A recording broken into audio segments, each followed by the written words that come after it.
degree in human physiology, let's talk about one of the grossest, non-life-threatening injuries that I know about that you can use in your writing. That is so fun. If you are a part-time author or a full-time author who didn't start out in the field, I would love to hear your best writing tips from the field that you trained in. My day job and my training is as a product designer, and I can tell you, if you're looking for a new way to write descriptions, don't write what it is, write how it came to be that way. If you are indoors right now, somewhere between 98 and 100% of the objects around you were created by a person. There was at least one person who designed, created, and maintained every object around you. Everyone who designs, manufactures, or maintains an item has particular goals when doing so. It could be the most cost-efficient choice, it could be an aesthetic choice, it could be a matter of practicality. And all those decisions in an item's life tell a story, and if they're in your character's life, they're there for a reason.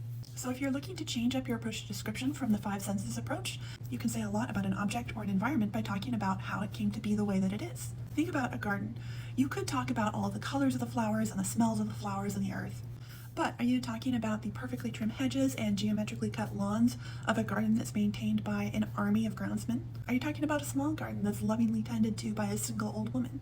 Or are you talking about an abandoned garden that's full of plants that have fought to break free of their containment?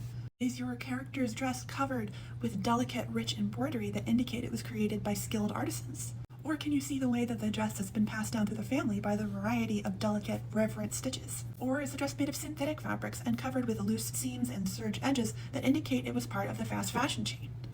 Here's a description of the city from my book, which you can find posted for free on Substack. Not only did I take this approach to describe the city, it also works in a couple story elements and some foreshadowing. For decades, the skyline of Anglersburg had consisted of the courthouse clock tower and the dome of the church that sat on the other side of the town square.